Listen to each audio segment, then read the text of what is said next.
श्री गणेशाय नमः। जय श्री कृष्ण। राधे राधे। नमस्कार दोस्तों आप सभी को उत्पन्ना एकादशी की हार्दिक शुभकामनाएं। ईश्वर आप सभी के व्रत और उपवास स्वीकार करे, आपकी सारी मनोकामनाएं पूरी हो। दोस्तों आज इस वीडियो में मैं आपको सुनाने वाली एकादशी में सुने जाने वाली 11 माता की कथा। दोस्तों पुराणों में सभी व्रतों में एकादशी व्रत का बड़ा महत्व बताया गया है। पूरे साल में 24 एकादशी आती है।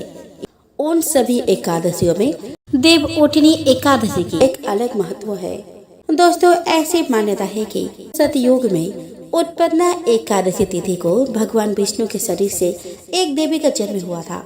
इस देवी ने भगवान विष्णु के प्राण बचाए, जिससे प्रसन्न होकर विष्णु ने उन्हें एकादशी का नाम दिया, जिन्हें हम 11 माता भी कहते हैं। दोस्तों शास्त्रों के अनुसार जो व्यक्ति एकादशी के दिन व्रत रखकर भगवान विष्णु के संग एकादशी देवी की पूजा करता है, उसके कई जन्मों के पाप कट जाते हैं और व्यक्ति उत्तम लोक में स्थान पाने का अधिकारी बन जाता है। दोस्तों एक कथा के अनुसार मोर नामक असुर से युद्ध करते हुए जब भगवान विष्णु थक गए, तब बद्रिका आश्रम में गुफा में जाकर विश्राम करने लगे। मोर भगवान विष्णु का पीछा करता हुआ बद्रिका आश्रम पहुंच गया। निद्रा में लीन भगवान को मोर ने मारना चाहा, तभी विष्णु भगवान के शरीर से एक देवी का जन्म हुआ और इस देवी ने मोर का वध कर दिया। देवी के कार्य से प्रसन्न होकर विष्णु भगवान ने कहा कि देवी तुम्हारा जन्म मार्गशीर्ष मास के कृष्ण पक्ष की एकादशी को हुआ है, इसीलिए तुम्हारा नाम एकादशी होगा। आज से प्रत्येक एकादशी को मेरे साथ तुम्हारा भी पूजा होगी। जो भक्त एकादशी का व्रत रखेगा वो पापों से मुक्त हो जाएगा। दोस्तों एकादशी देवी विष्णु की माया से प्रकट हुई थी। शास्त्रों के अनुसार जो व्यक्ति श्रद्धा भाव से एकादशी का व्रत रखता है वह मोह माया के प्रभाव से मुक्त हो जाता है। छल कपट की भावना उसमें कम हो जाती है और अपने पुण्य के प्रभाव से व्यक्ति विष्णु लोक में स्थान पाने योग्य बन जाता है। दोस्तों बहुत वर्ष पहले एक राजा की 2 रानियां थी। बड़ी रानी शोभा बहुत ही अच्छे स्वभाव की और दयावान स्त्री थी।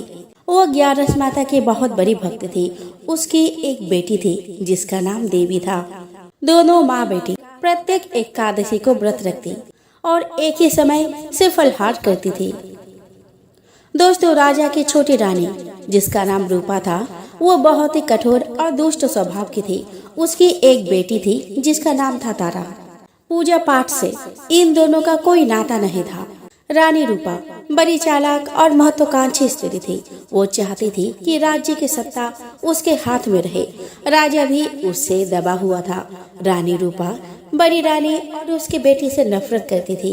एक दिन उसने राजा से कह दिया कि रानी शोभा और देवी को राजमहल से निकाल दिया जाए। राजा रानी रूपा की नाराजगी से डरता था। उसे लगा कि उसे वही करना पड़ेगा जो रूपा चाहती है। उसने बड़ी रानी और उसकी बेटी को राजमहल के बाहर एक छोटे से घर में रहने के लिए भेज दिया। लेकिन रानी रूपा की घृणा इससे भी नहीं हटी। उसने देवी को आज्ञा दी कि वह प्रतिदिन राजा के गायों को जंगल में चराने के लिए ले जाया करे। रानी शोभा ये अच्छी तरह से जानते थे कि यदि देवी गायों को चराने के लिए नहीं ले गई तो रानी रूपा उन्हें किसी और परेशानी में डाल देगी। इसलिए उसने अपने लड़के से कहा कि वह रोज सुबह गायों को जंगल में चरने के लिए ले जाया करे और शाम के समय उन्हें वापस ले आया करे। देवी को अपनी माँ का कहना तो मानना ही था, इसलिए वह रोज सुबह गायों को जंगल में ले जाती। एक शाम जब वह जंगल से लौट रही थी तो उसे अपने पीछे एक धीमी सी आवाज सुनाई दी, देवी देवी क्या तुम मुझसे विवाह करोगी?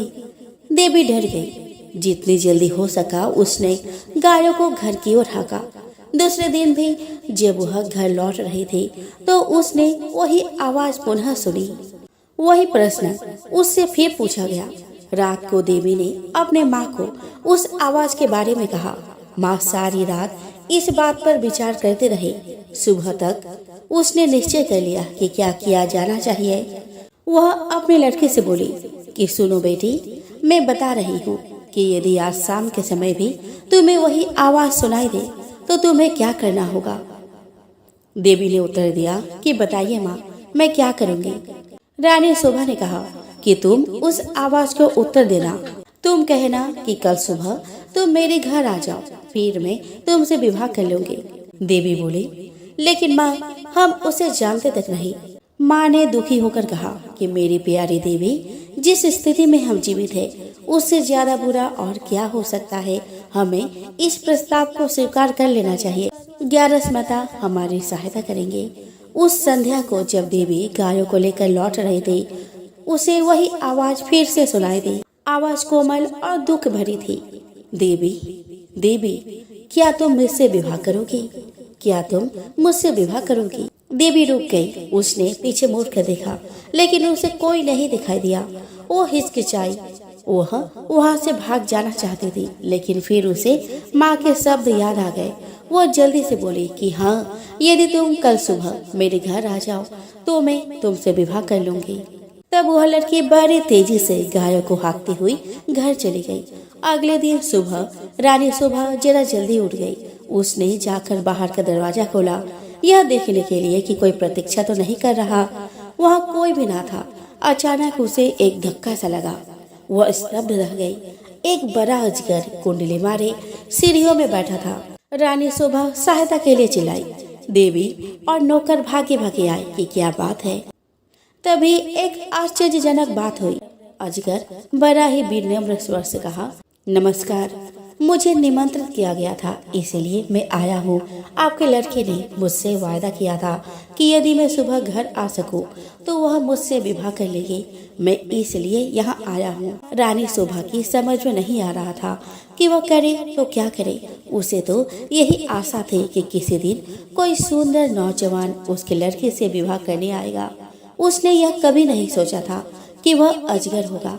एक नौकर भागकर रानी रूपा के पास गया और उसने सारी घटना बतला दी। रानी यह सुनकर प्रसन्न हुई। वह उसी समय अपने नौकरों के साथ रानी शोभा के घर आई। वह बोली, यदि राजकुमारी देवी ने किसी के साथ विवाह का वायदा किया है तो उसे अपना वायदा अवश्य निभाना चाहिए। रानी होने के कारण यह देखना मेरा कर्तव्य है कि वह अपना वायदा पूरा करे। उसी दिन विवाह हो गया। रानी शोभा और देवी के लिए यह कोई प्रसन्नता का समय नहीं था, लेकिन इतने दुर्भाग्य सहने के बाद वे किसी भी प्रकार की विपत्ति का सामना करने को तैयार थे। विवाह के पश्चात अजगर अपने पत्नी के साथ उसके कमरे में गया। सारी रात रानी शोभा ने प्रार्थना करते हुए बिताई कि उसकी बच्ची ठीक ठाक रहे। दूसरे दिन बड़े सवेरे उसने देवी के कमरे का दरवाजा खटखटाया। एक सुंदर नवयुवक ने दरवाजा खोला। देवी उसके पीछे खड़ी थी। वह नवयुवक बोला कि मैं आपको कह नहीं सकता कि मेरी जान बचाने के लिए मैं आपका और देवी का कितना आभारी हूँ। मैं एक श्राप के कारण अजगर बन गया था। एक दिन वन देवता मुझसे क्रुद्ध थे और उन्होंने मुझे अजगर बना दिया। बाद में उन्हें अपने करने पर दुख हुआ। तब उन्होंने कहा कि यदि कोई राजकुमारी जो 101 ग्यारस का व्रत की हो और वह एकादशी व्रत का पुण्य मुझे दे दे तो मैं अजगर से मनुष्य बन जाऊंगा। और अब देवी ने मुझसे विवाह कर लिया है। मेरा श्राप उतर गया है। अब मैं फिर कभी अजगर नहीं बनूंगा। रानी शोभा बहुत प्रसन्न हुई। वह ग्यारस माता को कोटि कोटि नमन की। वह अपनी लड़की और दामाद को राजा से मिलाने के लिए ले गई। वह बड़ी विचित्र घटना थी। चारों ओर से लोग उस विचित्र नवयुवक को देखने राजमहल में आने लगे। सभी उत्सुक थे सिवाय रानी रूपा के। रानी रूपा बहुत गुस्से में थी। उसने झल्लाते हुए और खींचते हुए अपने आप को कमरे में बंद कर लिया। देवी का भाग्य उससे देखा नहीं जा रहा था। वो चाहती थी कि उसकी बेटी तारा भी ऐसी भाग्यशाली बने। आखिरकार उसे एक युक्ति सूझी। उसने अपने लड़के को बुलाया और कहा, देवी का तो विवाह अब हो गया है, इसलिए गायों को जंगल चराने के लिए तुम ले जाया करो। तारा चीख कर बोली कि नहीं, मैं नहीं जाऊंगी। इतनी नौकर है तो फिर मैं क्यों गाय चराने जाऊं? रानी क्रुद्ध होकर बोली कि यह मेरी आज्ञा है। एक बात और भी सुनो, यदि जंगल में कोई तुमसे विवाह का प्रस्ताव करे तो तत्काल कह देना कि तुम विवाह के लिए राजी हो। यदि वो अगले दिन सुबह हमारे घर आ जाए। तारा माँ की इस योजना से भयभीत हो गई। वो गायों को जंगल में नहीं ले जाना चाहती थी। वो खूब रोई, लेकिन रानी फिर भी नहीं पिघली। तारा को उसकी आज्ञा माननी ही पड़ी। तारा रोज सुबह गायों को जंगल चराने के लिए ले जाती और फिर शाम के समय वापस ले आती, लेकिन उसे एक बार भी जंगल में किसी तरह की आवाज नहीं सुनी जो यह कह रही हो कि क्या तुम मुझसे विवाह करोगी। फिर भी रानी निराश नहीं हुई। जंगल में कोई अजगर तो था नहीं, तो तारा से विवाह का प्रस्ताव करता कौन। इसीलिए उसने खुद अजगर ढूंढने का निश्चय किया। उसने अपने नौकर को एक अजगर लाने की आज्ञा दी। बहुत खोज करने पर काफी दिनों पश्चात उन्हें एक बहुत बड़ा अजगर मिला। उसे पकड़कर वे राजमहल में ले आई।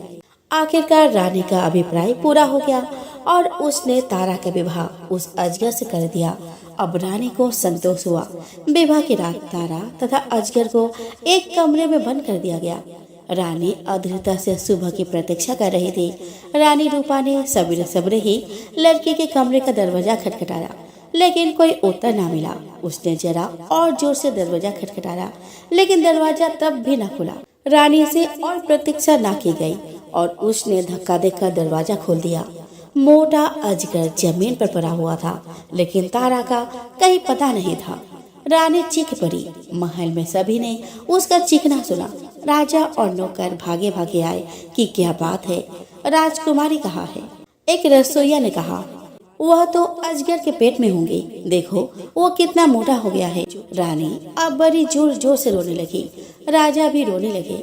रसोइया अपने सबसे बड़ा चाकू ले आया और वह बोला कि यदि वो अब तक जीवित हुई तो मैं राजकुमारी को बचाने की कोशिश करूंगा। उसने अजगर का पेट चीर डाला। तारा अच्छी भली जीवित थी। रसोइये ने उसे बाहर खींचा। वह चीख मारकर अपनी माँ की तरफ भागी। अजगर की मृत्यु हो गई और साथ में रानी रूपा की इस इच्छा की भी कि तारा का विवाह देवी की तरह ही किसी योग्य और संपन्न नव युवक से हो। बाद में रानी रूपा और उसकी बेटी तारा को अपने किए पर पश्चाताप हुआ। उसने रानी शोभा और उसकी बेटी से माफी मांगी और रानी रूपा भी प्रत्येक एकादशी को 11 माता का व्रत करने लगी। तो प्रेम से बोलो 11 माता की जय। दोस्तों, एक बार एक राज्य में एक राजा रहा करता था। राजा बहुत ही बुद्धिमान और बलशाली था।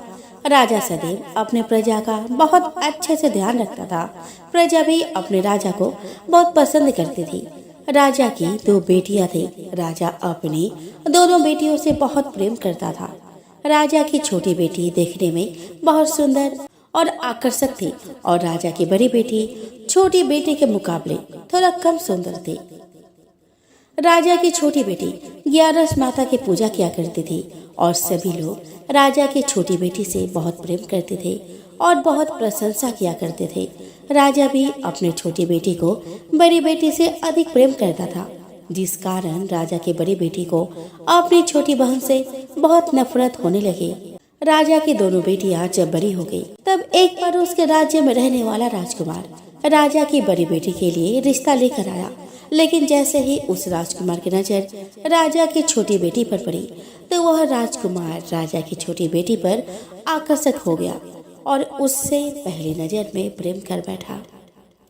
उस राजकुमार ने राजा की बड़ी बेटी के साथ विवाह करने से मना कर दिया और उसने राजा से कहा कि मैं आपकी छोटी बेटी से विवाह करना चाहता हूँ। जिसके बाद राजा की बड़ी बेटी यह देखकर अपने छोटी बहन से बहुत क्रोधित हो गई और राजा की बड़ी बेटी ने अपनी छोटी बहन को अपना सबसे बड़ा दुश्मन मान लिया।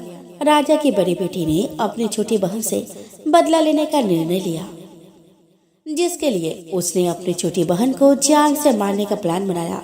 राजा की बड़ी बेटी ने अपनी छोटी बहन को मारने के लिए सबसे पहले एक लड्डू में जहर मिलाकर अपनी छोटी बहन को दे दिया और उसको लड्डू खाने के लिए कहा।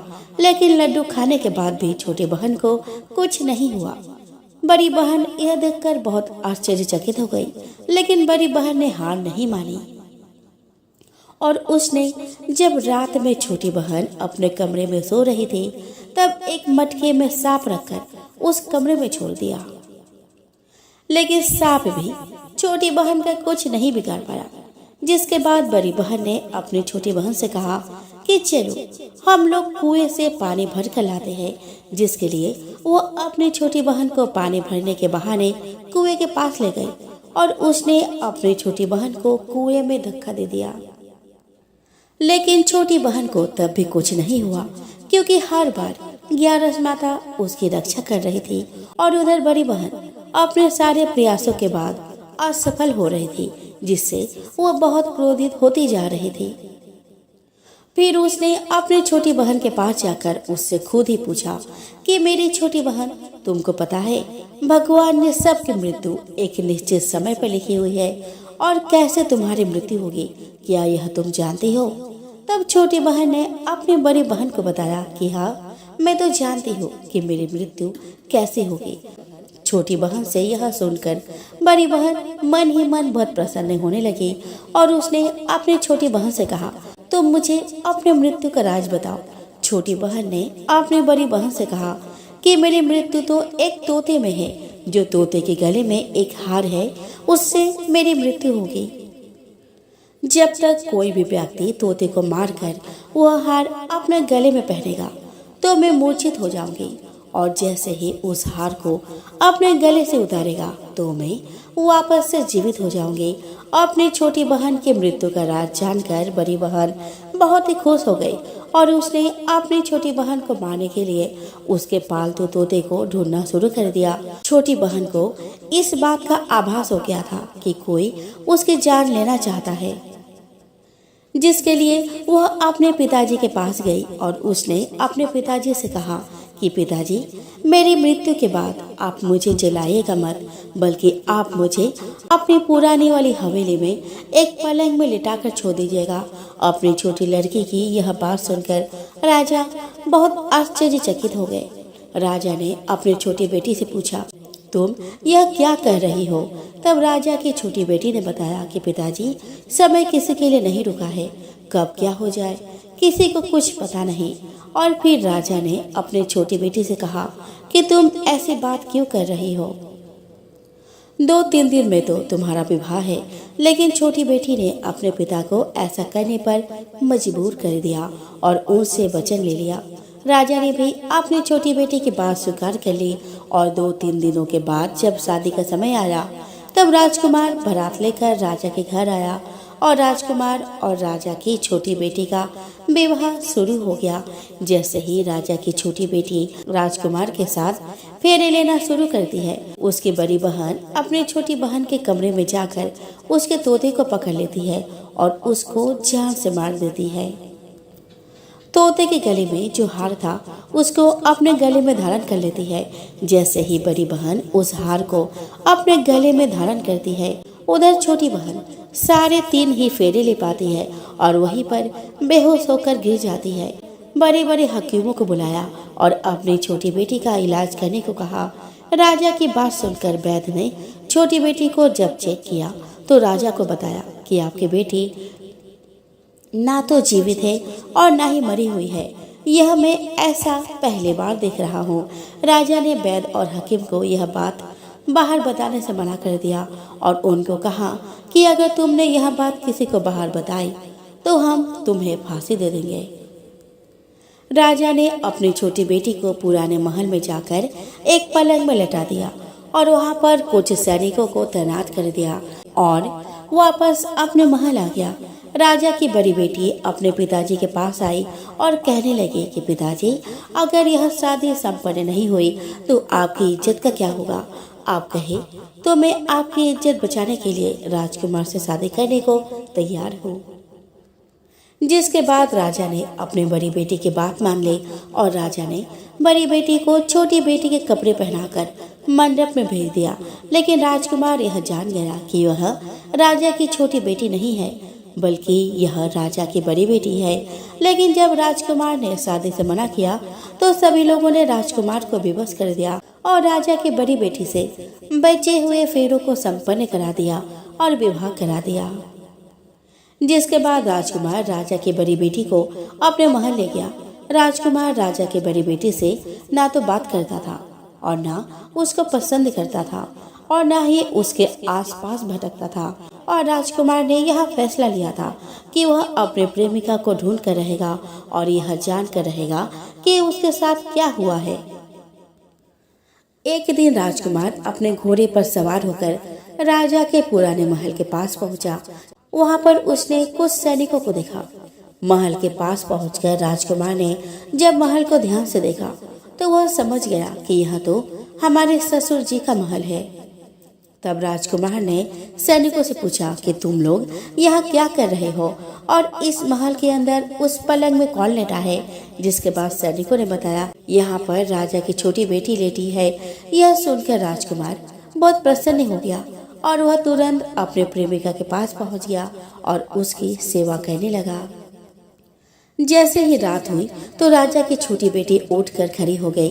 राजकुमार यह देखकर बहुत खुश हो गया और उसने अपने प्रेमिका से पूछा कि तुम यहाँ क्या कर रही हो, तुम मेरे साथ मेरे घर चलो।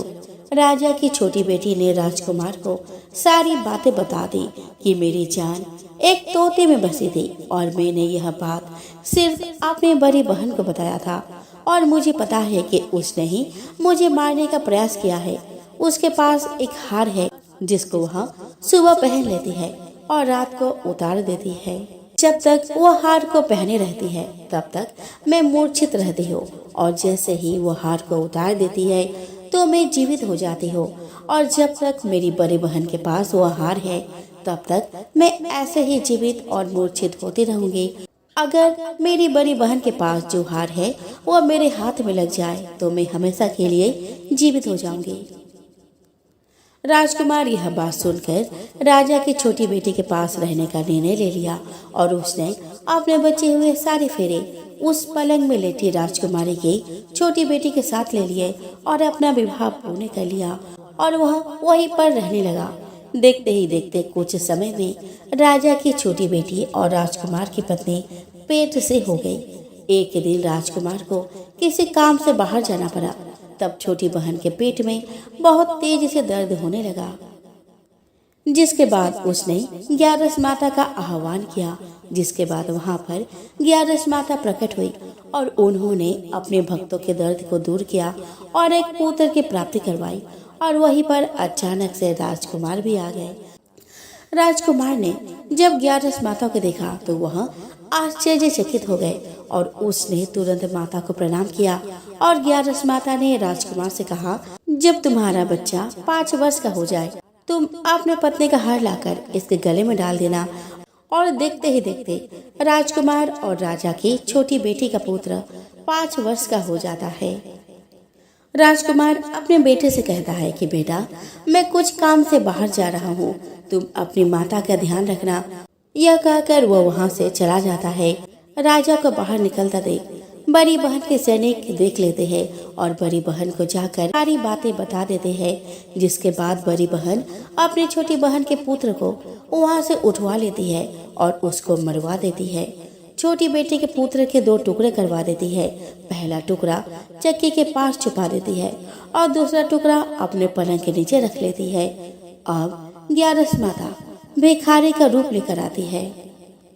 ग्यारस माता एक भिखारी का रूप रखकर बड़ी बहन के पास चली जाती है और वहाँ पर भिक्षा मांगने लगती है। बड़ी बहन अपने नौकरों से कहती है कि जाकर भिक्षा दे दो, लेकिन जैसे ही नौकर ग्यारस माता को भिक्षा देने के लिए जाते हैं तो माता उन्हें मना कर देती है और कहती है कि मैं तुम्हारी महारानी से ही भिक्षा लूंगी। जिसके बाद बड़ी बहन स्वयं ही भिक्षा देने के लिए माता के पास आती है। तब माता एक बिल्ली का रूप लेकर उसके कमरे में चली जाती है और वहाँ छोटी बेटी के पुत्र के टुकड़ों को आपस में जोड़ देती है और उसे जीवित कर देती है। उसे वहाँ से ले जाती है। राजकुमार अपने बेटे को लेकर अपने पत्नी के पास जाता है और उसे कहता है कि तुम उसका ध्यान रखना। अगर तुम इस बच्चे का अच्छे से ध्यान रखोगी तो मैं तुमसे बात करूंगा। एक दिन राजकुमार अपने बच्चे से कहता है कि तुम मम्मी से उनके गले का हार मांग लो। जिसके बाद राजकुमार का लड़का अपने मम्मी के पास जाता है और कहता है कि मम्मी, मुझे तुम्हारा हार चाहिए जो तुमने अपने गले में पहन रखा है। यह सुनकर पहले तो बड़ी बहन बहुत क्रोधित होती है पर उसको यह याद आता है कि राजकुमार ने कहा था कि अगर मैं इस बच्चे का ध्यान अच्छे से रखूंगी तो वह मुझसे बात करेंगे, जिसके कारण वह हार को उस बच्चे को दे देती है और वह तुरंत हार को ले जाकर अपने पिताजी को दे देता है।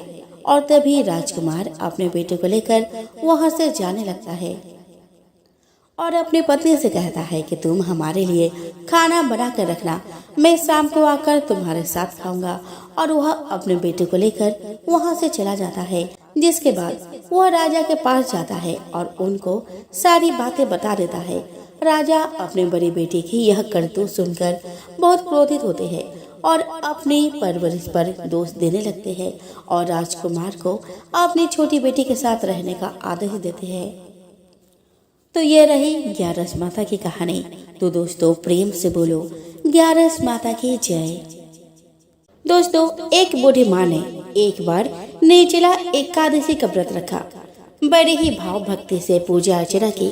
उन्हें वृद्धावस्था में क्या बाधा थी, वे तो अपने पुत्र पौत्र की सुख सुविधा के लिए व्रत रखने लगी थी। वे दिन भर तो जरा कठोर मन करके अपने प्यास को रोके रही। दिन में पूजा पाठ किया, कथा सुनी और पंडित जी को मिट्टी के पात्र में भरकर पानी और ऋतुफल दान में दिए। दोना भर भर कर बूरा वितरण किया। उन्हें गर्मी के कारण बहुत बेचैनी हो रही थी। इस कारण से बड़ी देर तक पानी में पड़ी रही और पानी के कूला करती रही, मुंह धोती रही। तब कहीं थोड़ा बहुत धैर्य बंद पाया। धूप तो तेज ही पड़ रही थी, इस कारण बार बार मुंह सूख रहा था। बूढ़ी माँ बहुत बेचैन हो रही थी। एक तो बुढ़ापा और दूसरे ये भयंकर गर्मी। वृद्धावस्था की स्थिति तो कुछ दूसरे ही प्रकार की होती है। जैसे तैसे रो धो के दिन कट पाया। अब पहाड़ सी रात सामने थी, उसको काटना बड़ा ही कठिन दिखाई पड़ रहा था। खटिया पर पड़े शांति नहीं मिल रही थी। वे बार बार करवट बदल रही थी। अनेक बार वे बाहर जाती और भीतर आती। उन्हें घर के अंदर शांति नहीं थी। वे परी परी एकादशी माता का स्मरण करती रही। वे कहती रही कि हे माता जी, आप मेरी लाज रखिएगा, आप ही मुझे शक्ति दीजिए जिससे मैं भली भांति आपका व्रत कर सकूं और ये पहाड़ सी रात शांतिपूर्वक व्यतीत हो सके। प्यास के कारण बूढ़ी माँ की बेचैनी तो बढ़ ही रही थी। उन्होंने धैर्य रखने का बहुत प्रयास किया, किंतु सहनशीलता की सीमा टूट गई और वे घबराकर एकदम चिल्ला पड़ी। बोली कि बचाओ बचाओ बचाओ। अम्मा का चिल्लाना सुनकर परिवार भर के नर नारी, बच्चे और पड़ोसी एकत्रित होकर बूढ़ी अम्मा की खटिया के समीप पहुंचे। सबने पूछा कि अम्मा जी, आपको क्या हो गया है? आप क्यों चिल्ला रही हो? आप इस वृद्धावस्था में ये कठिन व्रत क्यों कर रही हो? अम्मा जी, सत्य से ही भक्ति होती है। थोड़ी ही देर में वे फिर से बोली कि अरे, हमारे तो प्राण ही निकल जा रहे हैं। मेरी छाती पर ठंडे पानी का घड़ा रख दीजिए। नातियों ने दादी की छाती पर ठंडे पानी का पात्र रख दिया। तब कहीं उन्हें थोड़ा बहुत आराम मिला और थोड़ी देर के बाद उन्होंने अपनी आंखें बंद कर ली। एकादशी माता ने सोचा कि ये बूढ़ी अम्मा है तो बहुत कठोर, जरा जाकर उसकी परीक्षा लेनी चाहिए। वे आधी रात को मुर्गा बनकर टरटराने लगी। मुर्गा की आवाज सुनकर दादी जल्दी से उठी और बाहर जाकर आसमान की ओर देखा, किंतु आसमान में कहीं उन्हें प्रातःकालीन तारा दिखाई नहीं दिया। वे सोचने लगी कि ये मुर्गा क्यों और कैसे बोल गया है। उन्हें प्यास तो बढ़ ही रही थी। थोड़ा बहुत उनका मन भी विचलित होने लगा था, किंतु अंत में उन्होंने दृढ़ निश्चय किया कि मैं अब व्रत को पूर्ण करके ही छोड़ूंगी, चाहे भले ही मेरे प्राण निकल जाए। यह सोचकर वे खटिया पर शिथिल होकर लेट गई। थोड़ी देर में एकादशी माता ने उनकी फिर से परीक्षा लेनी चाहिए। एक छोटी सी बालिका एक गिलास में शरबत लेकर उनके सिरहाने खड़ी हो गई और जोर से बोली कि दादी जी, सवेरा हो गया, आप हाथ मुंह धोकर शरबत पी लीजिएगा। पहले तो शरबत का गिलास देखकर उनका मन ललचाने लगा, किंतु अचानक व्रत का स्मरण हुआ और उन्होंने सोचा कि मैं किसी भी प्रकार से अभी शरबत नहीं पी सकती हूँ, और वे शांतिपूर्वक अपने खटिए पर लेट गई। फिर थोड़ी ही देर में उन्हें ऐसा लगा कि जैसे किसी ने उन्हें पानी के कुएं में पटक दिया हो। वे बड़ी देर तक उस कुएं में हाथ पांव चलाते रहे, किंतु उन्होंने अपने मुंह में पानी की एक बूंद भी नहीं जाने दी और वे दृढ़तापूर्वक अपना व्रत पालते रहे। थोड़ी ही देर में न जाने कहां से सामने आग जलने लगी, जिससे भारी गर्मी बढ़ने लगी। प्यास के कारण प्राण निकलने लगे, किंतु बूढ़ी अम्मा का कुछ भी नहीं बिगड़ पाया। वे जहाँ की तहाँ मुस्कुराती हुई से बैठी रही। थोड़ी ही देर में बाहर प्रकाश दिखाई देने लगा। ऐसा लगा कि जैसा सवेरा हो गया हो। बूढ़ी अम्मा ने जब बाहर निकल कर देखा तो समझ गई कि अभी सवेरा होने में 3-4 घंटे की देरी है। यह जानकर वह शांतिपूर्वक इधर उधर घूमने फिरने लगी। एकादशी माता यह बात अच्छी तरह से समझ गई कि यह बूढ़ी अम्मा अपने व्रत से नहीं टल सकती। वे उनके सत्य व्रत को अच्छी तरह से समझ गई। सवेरा होते ही बूढ़ी अम्मा ने स्नान किया, भगवान का पूजन पाठ किया, एकादशी माता की कथा सुनी, ब्राह्मणों को दक्षिणा देकर भोजन कराया। तब कहीं उन्होंने जल ग्रहण किया। कन्याओं को भोजन कराने के बाद अम्मा ने भोजन किया। उस श्रेष्ठ व्रत के प्रताप से बूढ़ी अम्मा की आयु में वृद्धि हो गई। उनका घर परिवार हरा भरा हो गया। घर में अब उनके कोई अभाव नहीं रहा। वे हर तरह के सुख साधनों से संपन्न हो गई। नाती नातिनों से उनका घर भर गया और वे उसी दिन से 12 महीने की एकादशी का व्रत करने लगी। एकादशी माता के व्रत के प्रताप से इस संसार में हर प्रकार के सुख भोग कर अंत में बैकुंठ धाम को चली गई।